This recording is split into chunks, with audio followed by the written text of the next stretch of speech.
నమస్తే, welcome to our channel. నేను మీ అంకిత. YS Jaganmohan Reddy Nellore వెళ్ళి మాజీ ఎమ్మెల్యే పిన్నెల్లి రామకృష్ణ గారిని పలకరించడానికి వెళ్ళి ఆయన్ని పరామర్శించి మరి అక్కడ తెలుగుదేశం పార్టీ గురించి, చంద్రబాబు గురించి అనేక వ్యాఖ్యలు అయితే చేశారు. సో అసలు ఈ వ్యాఖ్యలు ఎందుకైతే చేశారు, మరిన్ని విషయాలు డిస్కస్ చేయడానికి నాతో పాటు సీనియర్ జర్నలిస్ట్ దుర్గా కుమార్ ఉన్నారు. ఆయనతో మాట్లాడి మరిన్ని విషయాలు తెలుసుకుందాం. నమస్తే సార్. నమస్కారం మా అంకిత, మన వీక్షకులు కూడా నమస్కారం. ఎలా ఉన్నారు సార్? బాగున్నామ్మా సార్. అయితే ఇప్పుడు జగన్మోహన్ రెడ్డి నెల్లూరు వెళ్ళి పిన్నెల్లి రామకృష్ణ గారిని పరామర్శించడానికి అయితే వెళ్ళారు. సో అక్కడికి వెళ్ళి చంద్రబాబు పైన అంటే తెలుగుదేశం పార్టీ పైన వ్యాఖ్యలు ఎందుకు చేశారు సార్? ఆయన మీరు అన్నట్టు తెలుగుదేశం మీద చంద్రబాబు నాయుడు గారు చేసిన వ్యాఖ్యలు, ఆయన గత 5 సంవత్సరాల నుంచి ఆయన ఏమైతే చేశాడో అది ఆల్రెడీ చంద్రబాబు నాయుడు గారు చేసేసినట్టుగా జగన్మోహన్ రెడ్డి గారు ఫీల్ అవుతున్నాడు. అది తను చేశా అనేది ఆయన మర్చిపోయాడు. ఈ ఫియర్ సైకోసిస్ అనే ఒక వర్డ్ కూడా వాడాడు. తెలుగుదేశం ఫియర్ సైకోసిస్ సృష్టిస్తుందని చాలా వాడాడు. ఆయన గత 5 సంవత్సరాల్లో ఏమేం చేశాడో అన్ని పోసగుచ్చినట్టు చెప్పాడు. తెలుగుదేశం ఇంకా పరిపాలనే మొదలు పెట్టలేదు, కానీ ఆయన ఒక భ్రాంతుల్లో ఉన్నట్టుగా మాట్లాడుతున్నాడు. ఆయన మాటలు వింటుంటే ఆయన గత నుంచి బయటికి ఇంకా రాలేదు అనిపిస్తుంది. అంటే ఒక భయంతో మాట్లాడుతున్నాడు. భయంతోనే కదమ్మా, ఆయన చేసిన తప్పులన్నీ గుర్తు తెచ్చుకుని అది నేను చేయలేదు, చంద్రబాబు నాయుడు గారు చేశాడు, తెలుగుదేశం వాళ్ళు చేశారు అనుకుంటున్నాడు. 5 ఏళ్ళు కూడా గడిచిపోయినట్టుగానే ఉంది. ఆయన చెప్పిన తీరు చూస్తే 5 సంవత్సరాల్లో ఇలాంటి దుర్మార్గమైన పనులు, ప్రజా వ్యతిరేకమైన పనులు చేశాడు. ఇట్లాంటి పనులు చేస్తే అసలు ప్రజలు ఎందుకు ఆదరిస్తారు, ఎవరినైనా ఘోర ఓటమి చేస్తారు, బుద్ధి చెబుతారు అని ఇప్పుడు ఆయనకి ఏదైతే బుద్ధి చెప్పారో అది చంద్రబాబు నాయుడు గారికి జరిగిందన్న భ్రాంతిలో మాట్లాడినట్టుగా అనిపించింది నాకు. అసలు ఆయన ఇంకా పాత దీని నుంచి ఆయనకి జరిగింది అనుకోవట్లేదు. చంద్రబాబు నాయుడు గారు శ్రేయోభిలాషిగా చెబుతున్నాడు, మా నాయకులను కొడుతున్నారని చెబుతున్నాడు. తర్వాత వాళ్ళ మీదే అక్రమ కేసులు పెడుతున్నారని చెప్తున్నాడు. రాజశేఖర రెడ్డి గారు బొమ్మలను ధ్వంసం చేస్తున్నాడని చెబుతున్నాడు, విరగొడుతున్నాడని చెప్తున్నారు. తర్వాత వీళ్ళు జనంలో ఒక భయోత్పాతం సృష్టిస్తున్నారని చెప్తున్నాడు. తర్వాత జనానికి వ్యతిరేకమైన నిర్ణయాలు తీసుకుంటున్నారు. తర్వాత వీళ్ళు చేసే పనులు ప్రజల్లో ఒక ఇది కల్పిస్తుంది, అంటే ఒక భయం కల్పించే రీతిలో పరిపాలన జరుగుతుంది. ఇట్లాంటి వాళ్ళని ప్రజలు సహించరు. ఇది ప్రజాస్వామ్యం అని వాళ్ళు గుర్తించలేకపోతున్నారు. ప్రజాస్వామ్యంలో ఇలాంటి అకృత్యాలు చేయకూడదు, ఇలాంటి అకృత్యాలు చేస్తే ప్రజలు తిరగబడతారు, వాళ్ళకి తగిన బుద్ధి చెబుతారు. మా పార్టీ కూడా మంచే చేసింది, కానీ అది మంచి చేసినా కూడా మాకు పార్టీలో ఓటమి ఎదురైంది.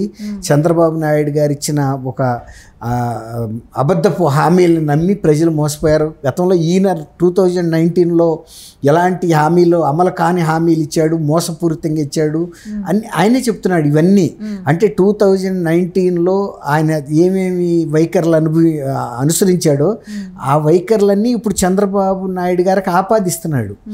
ఇది చాలా విచిత్రంగా ఉంది. తర్వాత పిన్నెల్లి రామకృష్ణారెడ్డి చాలా మంచి వ్యక్తి. అసలు ఆయన పల్నాడులో ఆయనకి చాలా మంచి పేరుంది. ఆయన మీదే వీళ్ళు అక్రమ కేసులు పెట్టి ఇక్కడ నెల్లూరుకి తీసుకొచ్చి అరెస్ట్ చేశారు. ఇలాంటి అక్రమ అరెస్టులు కానీ ప్రజాస్వామ్యంలో నాయకుల మీద చేస్తే ప్రజలు సహించరు అని తెలుగుదేశాన్ని, చంద్రబాబు నాయుడు గారిని ఉద్దేశించి ఆయన చెప్పిన అన్ని విషయాలు కూడా 2019లో ఆయన ఏమైతే అనుసరించాడో అయ్యే చెప్తున్నాడు తప్ప వేరే విషయాలు లేవు. కనీసం ఆయనకి గుర్తుంది తను పరిపాలనలో ఏమేమి లోట్లు చేశాడు, ఏమేమి తప్పులు చేశాడు అన్నది తను ముఖాన్ని తన అద్దంలో చూపించినట్టుగా ఉంది. ఇప్పుడు ఆయన స్పీచ్ కనుక వింటుంటే నాకు అట్లా అనిపించింది.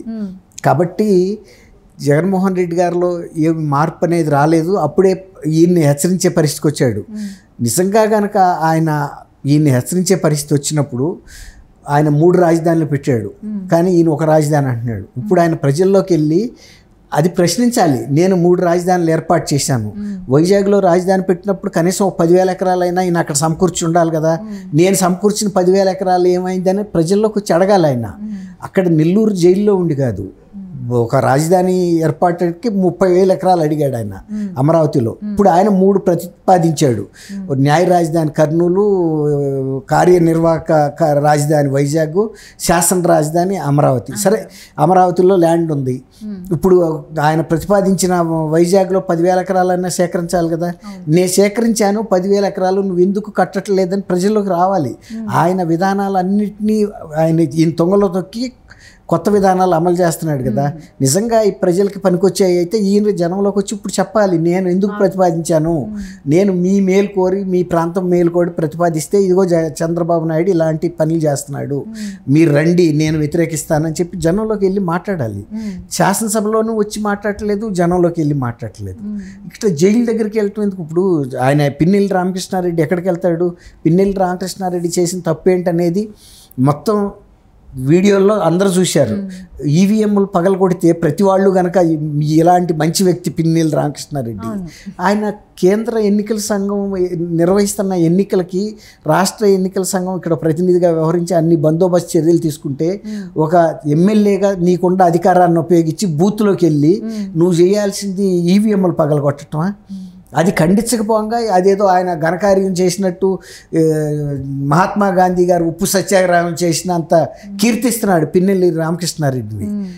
అట్లాంటి కీర్తిచ్చిన మనుషులు నువ్వు బయటకు వచ్చి చెప్పు, నీ ప్రతిపాదనలు ఇప్పుడు అమరావతి నేను ఇందుకు వద్దన్నాను, ఆయన అదే చేస్తున్నాడు. తర్వాత అక్కడ కట్టాడు కదా ప్యాలెస్, నేను కట్టిన ప్యాలెస్ని సెక్రటరియట్గా ఉపయోగించుకోమనండి, ఆయన ఎట్టాగూ కట్టలేడు. నేను 600 కోట్లు ఖర్చు పెట్టి వైజాగ్లో దీని మీద రిషికొండ మీద భవనాలు కట్టించాను, దాన్ని సెక్రటరియట్గా ఉపయోగించుకోమనండి, ఆయనకి అంత ఇది లేకపోతే నాలెడ్జ్ నా దగ్గరికి రమ్మనండి, నేను చెబుతాను. అట్లాగే 10,000 అక్కడ కూడా కర్నూలులో పెట్టుండాలి కదా న్యాయ రాజధాని కోసం, నువ్వు పెట్టిన అద్దులే చూపించి అక్కడికి వెళ్ళి ఇక్కడ కట్టండి మరి రాజధాని అని.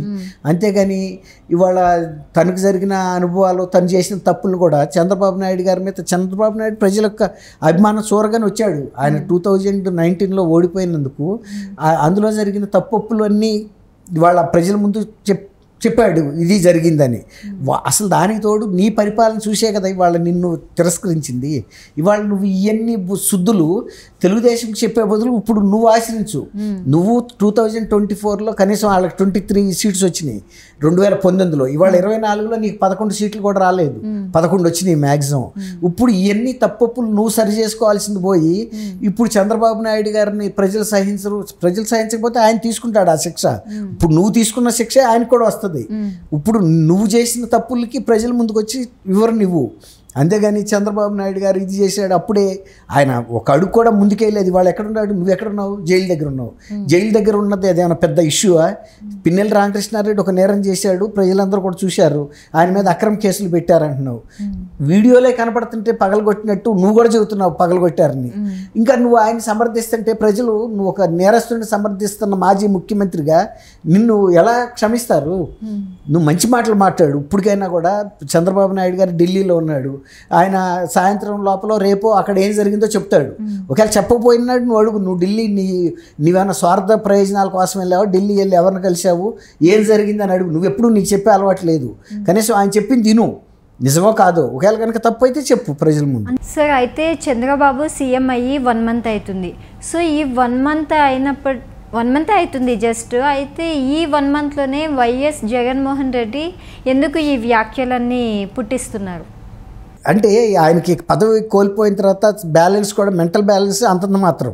ఇప్పుడు అది కూడా పూర్తిగా కోల్పోయి ఇక నువ్వు ముఖ్యమంత్రి కావద్దు నేనే ఉంటాననే పరిస్థితికి వచ్చాడు. ప్రజలు నిన్ను ఎన్నుకున్నారు, కానీ నేను 30 ఏళ్ల పాటు ఉంటానని భ్రమలో ఉన్నాను కాబట్టి ఆ భ్రాంతిలో ఉండనివ్వు నన్ను, నీ పదవి నాకు ఇచ్చి నువ్వు ఇంటికి వెళ్ళి కూర్చోమన్నట్టుగా ఉంది ఆయన చెప్పేది. గెలుపుని ఆయన గుర్తించినట్టు మాట్లాడట్లా. ఇంకా ప్రజలు ఏదో మోసపోయారు, నేను పెద్ద దేశోద్ధారకుడిని, ప్రజాద్ధారకుడిని అన్నట్టు మాట్లాడుతున్నాడు. కాబట్టి ఇది ప్రజలే నమ్మరమ్మా ఆయన్ని. Thank you so much. Thank you అమ్మా అంకిత, మన వీక్షకులకు.